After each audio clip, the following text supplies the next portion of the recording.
Hello and welcome to Clearview Television. We are reaching you live from Nigeria's capital city, Abuja. First, the headlines.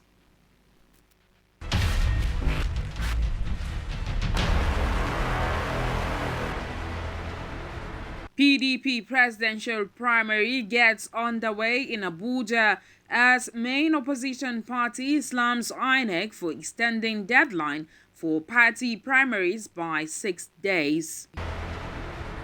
Port church stampede claims over 20 lives. National Council for Arts and Culture (NCAC) meets with diplomatic community as preparations for 2022 International Arts and Crafts Expo takes shape.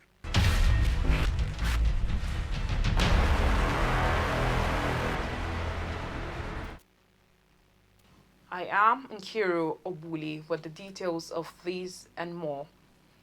The People's Democratic Party (PDP) has frowned on INEC's decision to extend the deadline for party primaries by 6 days. PDP spokesperson Debo Ologunagba said INEC has changed the goalpost in the middle of the game, stressing that certainty of elections is the bedrock of democracy. He was speaking at the velodrome of the Mashood Abiola Stadium, Abuja, where the PDP is holding a special national convention this Saturday. Delegates from across the 36 states arrived at the venue in the early hours of Saturday. Meanwhile, reactions have continued to trail the All Progressives Congress postponement of its special convention for the presidential primaries for the 2023 general elections from May 29 to June 6. The main opposition party was really critical of the electoral umpire and the ruling APC. National Publicity Secretary of the APC, Felix Morka, announced the postponement in a statement hours after the Independent National Electoral Commission (INEC) extended the deadline for the parties to conduct their primaries. The short statement reads, following the Independent National Electoral Commission's extension of deadline for the submission of lists of candidates by political parties, the All Progressives Congress hereby postpones its special convention for presidential primary from Sunday 29 and Monday 30 of May 2022 to Monday 6th and Wednesday 8th of June 2022. INEC announced the extension of the deadline for political parties to conduct their primaries by 6 days on Friday evening. The Commission had initially announced a deadline of June 3 from the presidential primaries. The extension of the deadline covers the 6-day period between June 4 and 9. The Independent National Electoral Commission (INEC's) press corps, in collaboration with INEC Department of Voter Education and Publicity, have organized a one-day forum on Ekiti and Osun state governorship elections and the 2023 general elections to educate journalists on election coverage. Clearview TV's Emefonokon has the details. The chairman, Independent National Electoral Commission Press Corps, Segun Ojumo, in his opening remarks spoke on the essence of the forum. What we are looking at here today is not some randomly chosen theme or topics, but a great deal of thought was given to the subject which is at the heart of this forum. The job of journalists who cover INEC is a sacred one. It is my sincere hope that we all leave here today better informed. It is also my hope that knowledge gaps which exist about the new electoral law will all be filled. I also believe that those bugging questions on our minds will be answered by the in-house experts who are with us here today. The keynote speaker, National Commissioner, Voter Education and Publicity, Festus Okoye, spoke on laws guiding voter education and publicity. On the issue of election planning and administration, most of you are already aware that Section 28, subsection 1 of the Act makes it mandatory that the Independent National Electoral Commission shall give notice of the conduct of election at least 360 days before the conduct of such election. while Section 3, Subsection 3 of the Act strengthens the independence and strengthens the hands of the Independent National Electoral Commission in terms of its finances by making it mandatory that election funds due to the Independent National Electoral Commission shall be released at least 360 days before the conduct of election. Chief Press Secretary of INEC Press Corps, Rotimi Oyekami, while recounting some of the loss experienced by INEC in previous elections, urged journalists to hold politicians accountable. The reason why our democracy has been this vibrant is because of what the media has been doing. In fact, sometimes I say that the democracy in our country has not collapsed because of what you wonderful guys are doing. So I think that we deserve to praise ourselves, but we need to do more. The import of my message is that we should not rest on our horse. Dangers lurk in that, and there are people who are not interested in doing the right thing. The INEC Press Corps Forum on Ekiti and Osun governorship elections with the theme Elections Coverage in Nigeria took a cursory look at the gray areas in the Electoral Act with focus on elections coverage in Nigeria. Imefon Okon reporting for Clearview Television. Former Governor of Anambra State, Peter Obi, on Friday said he is not desperate to be president. Obi made the comment while appearing on a sister television station. According to Obi, he left the People's Democratic Party, PDP, for the Labour Party because the former did no longer aligned with his political values. And no fewer than 21 persons were found dead in the early morning stampede in a New Generation church in Port Harcourt. The victims were scrambling for free food and gifts in a New Generation church in Port Harcourt, Rivers State. The church was said to have invited members of the public for its 4th edition of free gifts and food items distribution. Some of the invitees were said to have arrived since Friday, while others came as early as 6:30 a.m. on Saturday for an event scheduled for 9 a.m. Sources said a crowd of persons stormed the gates and pushed it, causing scrambling that led to the stampede. While over 20 persons were said to have been evacuated from the scene of the incidents, others were said to have been taken to various hospitals unconscious.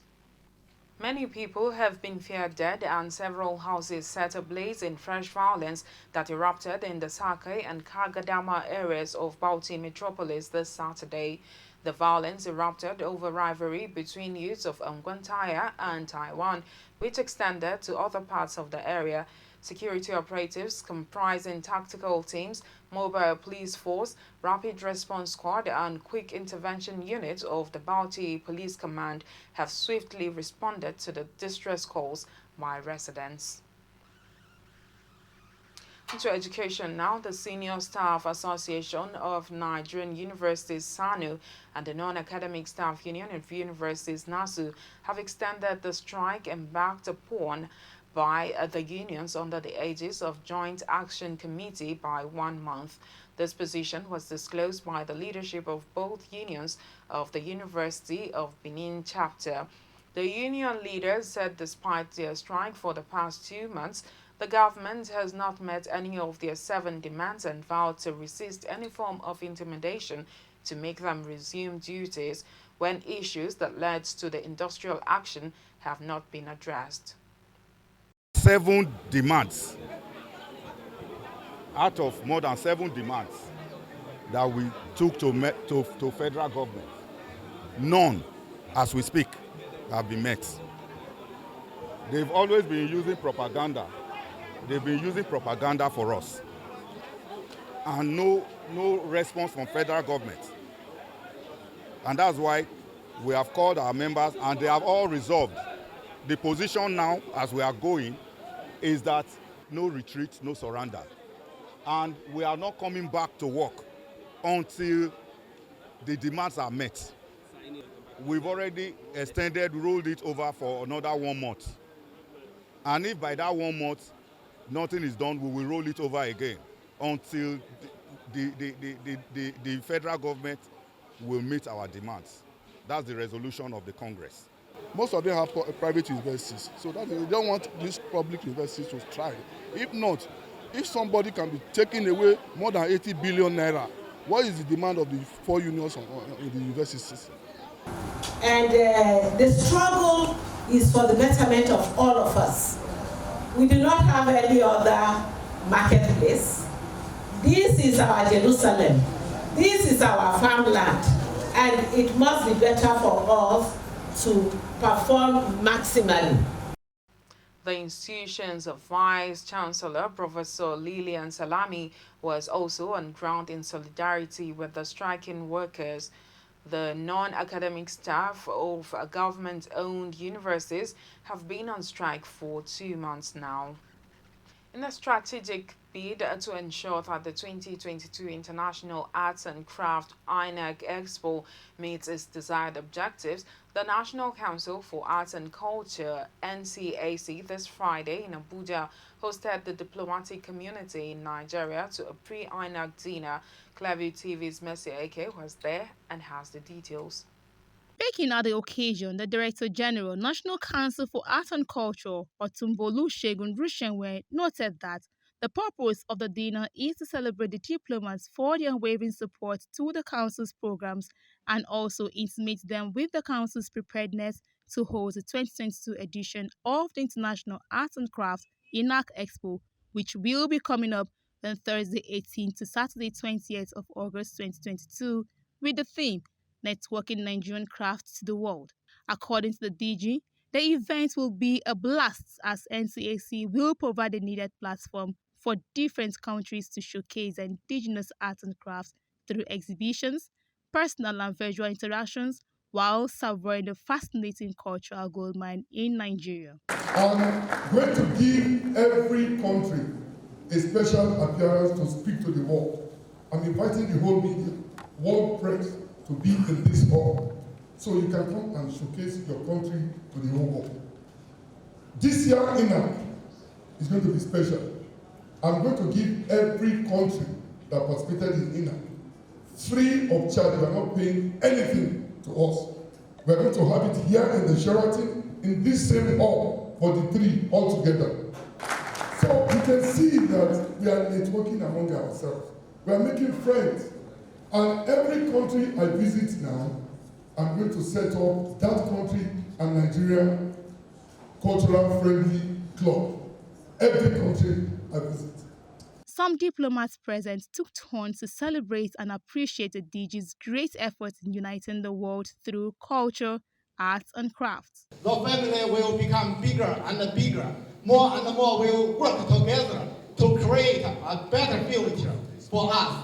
I believe our culture, our pride. And the National Council for giving us this opportunity and for the efforts exerted by them, wishing all the best and progress for all. This is a great moment. I mean, the networking Nigerian crafts to the world, and it is important because of the way Africa is opening up to the world, in particular the African economic giant Nigeria from West Africa. Thank you very much for calling us to this venue every year. You are increasing and improving every year. Thank you so much. The success you are recording year after year is a testimony that culture is the fuel that makes our society run. Highlight of the event was the display of cultural dance to showcase the rich culture of Nigeria. Mercy AK reporting for Clearview Television. In sports, Chelsea's sale is expected to be completed on Monday after a final and definitive agreement was reached with the consortium led by Todd Boehly. The Premier League and UK government approved the £4.25 billion takeover. Chelsea were put up for sale in March before owner Roman Abramovich was sanctioned over his links to Russian President Vladimir Putin. The club has been operating under a special government license which expires on 31st May. Chelsea Football Club can confirm that a final and definitive agreement was entered into last night to sell the club to the Todd Boehly and Clear Lake Capital Consortium, Chelsea said in a statement this Saturday. Abramovich, who bought Chelsea in 2003, said he was pleased this search has now come to a successful conclusion. Now, Liverpool is looking forward to winning a European club football's most prestigious prize for the 7th time as they face Real Madrid in a mouth-watering Champions League final in Paris at about now. Up to 60,000 Liverpool fans and many without tickets are expected in the French capital as UN club's Reds attempt to seal an FA Cup, Carabao Cup and a Champions League treble in their 63rd and final game of 2021 and 2022. However, Real Madrid are record 13-time winners and their Italian boss, Carlo Ancelotti, is looking to win his competition for a 4th time, the most by any manager in the tournament's history. And back here in Nigeria, a governorship aspirant on the platform of the People's Democratic Party in Kaduna State, Senator Shehu Sani, has disclosed that though he got 2 votes during the governorship primary in the state, over 300 delegates have called claiming they voted for him. Recalled Shehu Sani had said he would not give money to any delegate during the primary. Eventually, when the primary was held, Honorable Isa Ashiru won the election with 414 votes, while Senator Sani polled 2 votes. Sani, who revealed this on Twitter, said, quote, 2 delegates voted for me without paying them kobo, but I have received over 300 calls from different delegates claiming that they are the 2 that voted for me and want to come and see me. See me, see Wahala, I beg. End of quote. With Shehu Sani's 2 votes, some people are now calling him SS2. And this brings us to our parting gift. Gone are the days when children were saying they wanted to become engineers, medical doctors, lawyers, and more. Can you imagine what a primary school pupil gave as an answer when asked what he would like to become when he becomes an adult? Party delegates. Well, with that, we've come to the end of the news. But before we go, a quick recap of our main stories.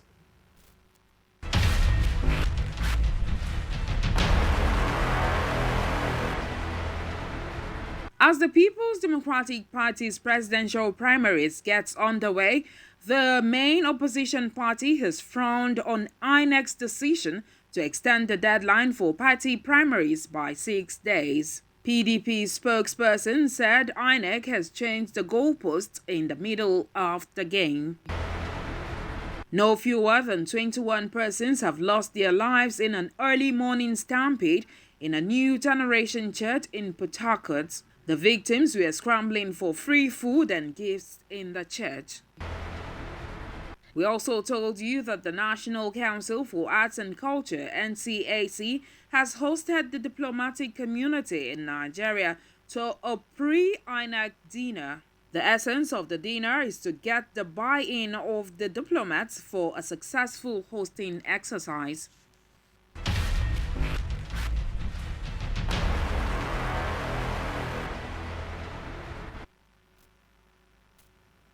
Remember to like us on Facebook, Clearview Television. Follow us on Twitter at Clearview Online. Follow us on Instagram at Clearview TV_NG. And also remember to subscribe to our YouTube channel, Clearview TV.